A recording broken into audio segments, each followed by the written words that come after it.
महाभारत हिंदू का ही नहीं बल्कि सभी मानव जाति का ग्रंथ है। इससे हर इंसान को अच्छी शिक्षा और रास्ता मिलता है। हर मनुष्य को इसे पढ़ना चाहिए क्योंकि महाभारत में जीवन से जुड़ा ऐसा कोई भी विषय नहीं है जिसका वर्णन ना किया गया हो, जिसमें जीवन का कोई समाधान ना हो। इस ग्रंथ में देश, धर्म, न्याय, राजनीति, समाज, योग, युद्ध, परिवार, ज्ञान, विज्ञान, अध्यात्म और तकनीकी समस्त विषयों का ज्ञान वर्णन मिलता है। आज इस वीडियो में हम महाभारत का एक ऐसा प्रसंग आपको बताएंगे जिससे आज मानव बहुत कुछ सीख सकता है। बात उस समय की जब पांचों पांडवों का वनवास हो गया था। वनवास जाने से पहले पांडवों ने भगवान कृष्ण से पूछा कि श्री कृष्ण, अभी तो ये द्वापर युग चल रहा है और इसका अंतकाल चल रहा है, अब हमें ज़रा कलयुग के बारे में बताइए। तो श्री कृष्ण जवाब देते हैं, मैं तुम्हें सीधे से तो उत्तर नहीं दे सकता, लेकिन हाँ, तुम पाँचों भाई वन में जाओ। वन में जो कुछ भी दिखे मुझे आकर बताओ, मैं तुम्हें उसका कलयुग में प्रभाव बताऊंगा। इसके बाद पांचों भाई वन चले जाते हैं। श्री कृष्ण के कहे अनुसार पांचों भाई अलग अलग दिशाओं में वन की ओर निकले। युधिष्ठिर भ्रमण पर थे। उन्होंने एक जगह पर देखा कि एक हाथी के 2 सूंड थे।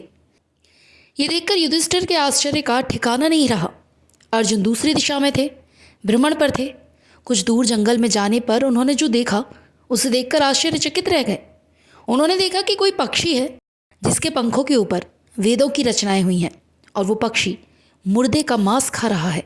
ये दृश्य देखकर अर्जुन कुछ समझ नहीं पाए।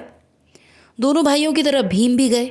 उन्होंने भी देखा कि एक गाय ने एक बछड़े को जन्म दिया, लेकिन जन्म के बाद गाय बछड़े को इतना चाट रही है कि उसका बछड़ा लहूलुहान हो गया। सहदेव ने देखा कि 6-7 कुएं हैं जिसमें पानी है, लेकिन बीच का कुआं खाली है। बीच का कुआं काफ़ी गहरा होते हुए भी उसमें पानी नहीं है। घोर आश्चर्य हुआ कि ऐसा कैसे हो सकता है। नकुल ने देखा कि एक पहाड़ के ऊपर से एक बड़ी सी चट्टान लुढ़कते हुए नीचे आ रही है। वो ना जाने कितने पेड़ों से टकराकर नीचे गिराते हुए आगे बढ़ रही है। विशालकाय पेड़ भी उसको रोक नहीं पा रहे। ये चट्टान न जाने कितनी अन्य चट्टानों से टकराती हुई नीचे आ जाती है, लेकिन आखिरकार एक छोटे से पौधे के स्पर्श से ही ये रुक जाती है। इसके बाद पांचों भाई एकत्रित होकर शाम को भगवान श्री कृष्ण के पास जाते हैं। सबसे पहले युधिष्ठिर बताते हैं कि उन्होंने 2 सूंड वाला हाथी देखा। भगवान कृष्ण कहते हैं, धर्मराज, अब तुम कलिकाल की सुनो। कलयुग में ऐसे लोगों का राज्य होगा जो दोनों ओर से शोषण करेंगे, बोलेंगे कुछ और, करेंगे कुछ और, मन में कुछ और होगा, कर्म कुछ और करेंगे। ऐसे ही लोगों का कलयुग में राज होगा। तुम कलयुग आने से पहले ही राज्य कर लो। युधिष्ठिर के बाद अर्जुन बोलते हैं कि मैंने एक पक्षी देखा जिसके पंखों पर तो वेदों की रचनाएं थी, लेकिन वो पक्षी मुर्दे का मांस खा रहा था। श्री कृष्ण कहते हैं कि कलयुग में ऐसे लोग रहेंगे जो होंगे तो बड़े ज्ञानी, विज्ञान की चर्चा करेंगे, लेकिन उनका आचरण राक्षसों वाला होगा। वो बड़े पंडित और विद्वान कहलाएंगे, लेकिन ये देखते रहेंगे कि कौन सा मनुष्य कब मरे और हमारे नाम संपत्ति हो जाए। हर जाति धर्म पर प्रमुख पदों पर बैठे विचार करेंगे कि कब किसका श्राद्ध हो और कौन से कब पद खाली हो जाए। चाहे कितने भी बड़े लोग हों, लेकिन उनकी दृष्टि धन और पद के ऊपर रहेगी। ऐसे लोगों की बहुतायत होगी। अर्जुन के बाद भीम अपना अनुभव बताते हैं कि गाय अपने बछड़े को इतना चाटती है कि बछड़े को खून निकलने लगता है। श्री कृष्ण कहते हैं, कलयुग का मनुष्य शिशुपाल हो जाएगा। कलयुग में माँओं की बच्चों के लिए ममता इतनी बढ़ जाएगी कि उन्हें अपने विकास का अवसर ही नहीं मिलेगा। मोह माया में ही उनका घर बर्बाद हो जाएगा। किसी का बेटा घर छोड़कर साधु बनेगा तो हजारों व्यक्ति दर्शन करेंगे, लेकिन यदि अपना ही बेटा साधु बनना चाहेगा, रोएंगे कि मेरे बेटे को क्या हो गया। इतनी ज़्यादा ममता होगी, उसे मोह माया और परिवार में बांध कर रखेंगे कि उसका जीवन ही वहीं खत्म हो जाएगा। वास्तव में लड़के तुम्हारे नहीं हैं, वो तो बहुओं की अमानत होंगे, और लड़कियाँ जमाइयों की अमानत होंगी, और तुम्हारा ये शरीर मृत्यु की अमानत होगा। तुम्हारी आत्मा परमात्मा की अमानत होगी। इसलिए तुम्हारा अपना शाश्वत संबंध को जानना ज़रूरी है।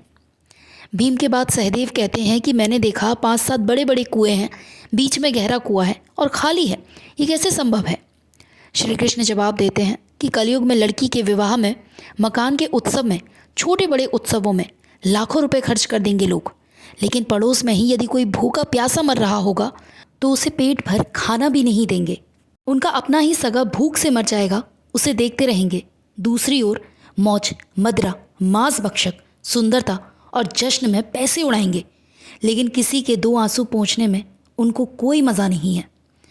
कहने का मतलब ये है कि कलयुग में अन्न के भंडार होंगे, लेकिन लोग भूख से मरेंगे। सामने बंगले में ऐशो आराम चल रहे होंगे, लेकिन पास की झोपड़ी में आदमी भूख से मर जाएगा। एक ही जगह पर असमानता अपने चरम पर होगी। सहदेव के बाद नकुल ने बताया कि मैंने भी आश्चर्य देखा। एक बड़ी सी चट्टान पहाड़ से लुढ़कती बड़े बड़े वृक्षों से टकराती है, लेकिन एक छोटे से पौधे के स्पर्श से रुक जाती है। श्री कृष्ण जवाब देते हैं, कलयुग में मानव का मन नीचे गिरेगा, उसका जीवन पतित होगा।